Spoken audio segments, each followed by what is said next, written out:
really important that she keep in close contact with her dad and her stepmom to realize that there are people that don't need anything from her, that don't want anything from her. They just want to, exist and sort of be there. So my first impression was very childlike, but very smart, but was so brutally honest with me about what happened that night. And so I thought that was really, really impressive. Quick question for you. How did they get away with second-degree murder? Plea bargain. No, but seriously. Sorry. It was lead pop. I think it's the plea bargain. Yeah. It's the abuse. But they had such a long record of them talking about the murder beforehand. It happens all the time because the thing that I'd be thinking about as a prosecutor, Joel, would be listening, not just because you get a good sense of it watching the film. Erin, you did an excellent job that way. But like if you were in a jury, you'd have to sit through hours, weeks of every single little detail of the abuse that Gypsy suffered. Right. And all it takes is one juror to say, I am not going to convict this girl for anything. She's a victim. Gotcha. And she gets off the hook altogether. And a prosecutor's not going to risk that. Now that makes more sense to me because they don't want to risk an acquittal or a hung jury. They don't want to, bring everything out there and get sympathy from that jury. Gotcha. That makes perfect sense to me now. I thought for sure the prosecutor would have been like, I want to see a needle in her arm, for this. I mean, because generally speaking, that would be what, under normal circumstances, that's what most of us would be facing with that volume of evidence suggesting premeditation. Her age, her personality, and the abuse would all mitigate against that. Mitigating. If she came in there with that voice and the pictures, just the assembled pictures and video that are in the film, that I think would push an awful lot of buttons. Hey, we're down to the final. I can't believe it. 13 minutes. I'd love to talk a little bit about the Cannibal Cop film, because that's another bizarre case that we've talked about. It has really important societal ramifications, as you conveyed so well. But thank you. Yeah, perhaps give us a little rundown on it. Tell us what it's about for those who have been in a, cave. I feel like, that case, it's about Gilberto Valley. That was a case that took basically 2 years of my life. It's so dear to my heart. It is about a young man that he was a New York City police officer, and he was convicted by a New York jury of conspiring to kidnap, rape, torture, and eat young women that he knew. He would look people up in the police database and he would fantasize about him. The prosecution said he was a serial killer in the making, but the defense painted a very, very, very different portrait. It was a young man who loved to look at fetish porn sites, who liked to talk to other men late at night about these women that he was kidnapping. They said he was harmless, he was never going to do it, and that it is so unlawful and unjust to use our own Google searches against us in a court of law. I was fascinated by the case, and I set out to talk to him, and I talked to him many, many, many times. Well, to be honest with you, I kind of thought, it reminded me of the Cheap Trick song, "The Dream Police," there in my head. Mm-hmm. But really, thought crimes, and it seemed a lot of it was he was being convicted on thought crimes, but he did commit a crime by using the on-the-job police database to get more information on victims. Right.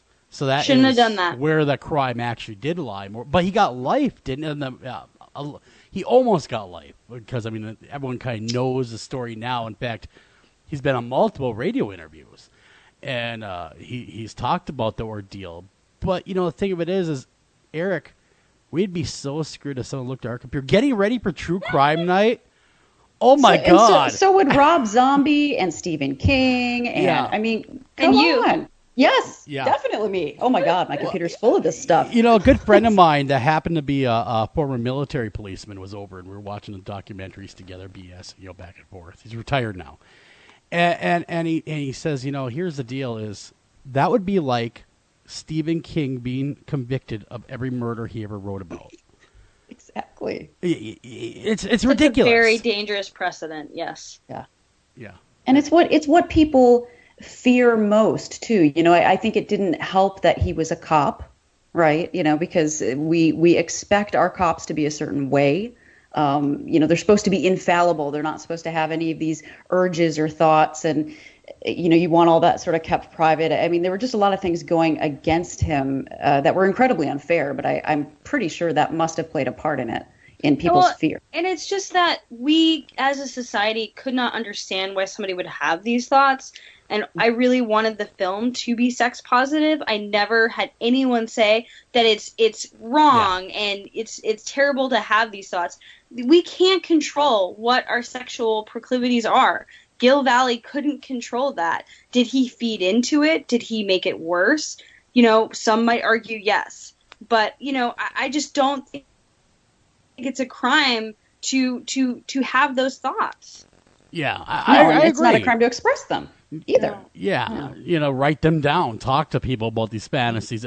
No matter whether you, I, or anyone else either agrees or disagrees, it's kind of his right in a lot of ways to write this down. One First Amendment kick in. A jury convicted him, That's what I'm and saying. Like people said he should rot. When I got to the film, he was awaiting sentencing. Everybody said that guy's scum. Don't make a movie about him. Why would you spend time? It's just like, before the judge overturned his conviction, he was deeply unpopular.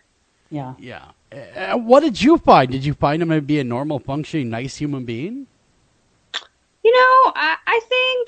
I think he's a normal human being. Yeah, I think he did not like the movie. We got into feelings about it. He thought it was unfair. He said a lot of really uncomfortable, somewhat sort of scary things to me after the fact. Oh man! And I said, I do feel that he was delusional in what he expected. But I feel like I could have done a better job, being straight with him as the film progressed. When I got to the case, I really thought he was being railroaded. And then, due to some interacting with him day after day after day, I did see that he had boundary issues. Gotcha. But I did not believe he belonged in jail, and the film always said that. Yeah, well, we covered that. Eric and I think we covered that some years ago, didn't we? When that story broke, and we both said, "Wow, we did." Clarissa, were you involved with that? We talked about that. Other than recently. Other than recently, I haven't covered it on my website or anything. But it's something that I've talked a lot about just because I started my career with actual sex offenders. So, it's the role of sort of fantasy and the boundaries and, expressing oneself is a very popular topic in sex offender groups. And I think that, expressing yourself is not wrong, but occasionally playing into fantasies that do cross societal lines or mores can become a problem. And it usually does mean that there are perhaps some boundary issues. So now he had a wife and kid, though, right? I mean, he had from the outside looking in, a normal life. Yeah, I mean, I think it just shows us we don't know what's lurking behind the computer screens of men and women that we know. I think he got married young. I think he had a hard time discussing what turned him on. That's totally normal. He was a religious guy. I always have felt sad he couldn't talk to anybody about, the thoughts of tying people up, that's what he sort of liked, and that it sort of escalated there, because instead of talking to someone and really thinking about this, he turned to the internet, and, that has a way of adding gasoline to the fire. Yeah. Yeah. Well, if my wife ever told me, hey, tie me up, do whatever you want, I'd still go fishing.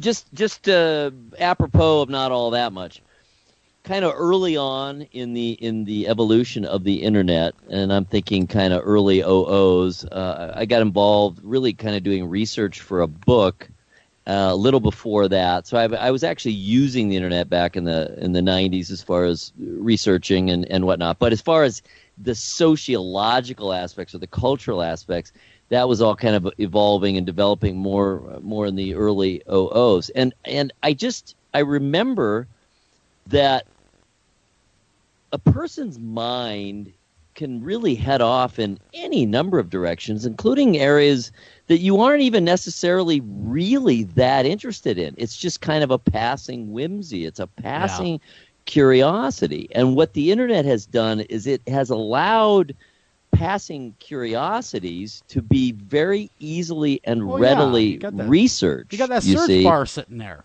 saying, ask me anything. Exactly. And so I think people are kind of jumping down more so these days in the last 15 years. I think people are pursuing at least the concept more vigorously or more deeply of some of these, what we might call, deviant behaviors or thoughts. Thoughts, not behaviors. Thoughts. More vigorously than they might have in the past. In the past, they may have just said, "Oh, well, that was weird. Why did I have that thought? That's kind of a strange thing." Whereas now, it's so easy to pursue. So, does any of that make sense to you, Erin? Do you see that tendency out there? Is that possible? I do. I think it's possible. I think that we live in an age where this sort of curiosity there can be like a seed and it can grow. I think it's sort of we're in a new age figuring that out, and unfortunately, crimes are taking place because of it.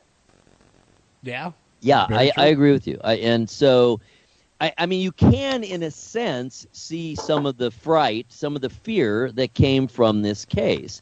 I think people, I know I did. I immediately looked to all the worst of it, all the tawdriest aspects of it, and I said, "Yeah, fry the guy," Yeah. But in retrospect, I agree with you. He was being railroaded. He may have had some gray areas as far as boundaries, but he did not actually cross over into acting these things out, behaving upon them, and that really is where it has to be. Quick question though, Eric. When you're but done, also I have a quick federal question. judge overturned the conviction. So that's he talks right now when he gives radio interviews. He's like that those charges didn't stick. I am exonerated from all the crimes that I've been accused of. Were any of the I'm sorry about that, Erin. Were any of the conspirators brought up on charges? The one in Pakistan, the one in England.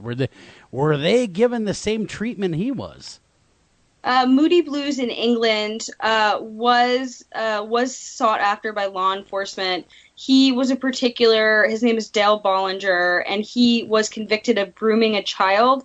And I believe, and I should know this, but I think he got 7 years. They never found the guy in Pakistan. And there was a co-conspirator, Michael Van Hise, who, the Cannibal Cop was the big case, and he has just been sort of forgotten about. Yeah. We actually got to interview his lawyer, who is fantastic, and due to running time, we didn't include her, but that's always made me feel a little sad. Sure. Like there were other people who are involved in this fantasy that are still paying the repercussions. Mm-hmm. Very true. Wow. Very, very true. We're almost out of time here, so why don't you tell the audience where they can watch these great films and all that kind of stuff? Of course. You can see these two films, Mommy Dead and Dearest and Thought Crimes, on HBO. I'm so obviously thrilled to be working with such a great partner. They believed in these films, even though they were about these really disturbing, odd, very weird things. And, I have a lot of gratitude, and I think it just shows that there is an audience for things like this. And a large credit goes to Sheila Nevins, head of HBO Docs, who, has executive produced this, and Sarah Bernstein, who produces it. So HBO, go watch it. Very cool. Very, very cool. Erin Lee Carr, everybody. Check out her films. You're going to love them. You're going to think.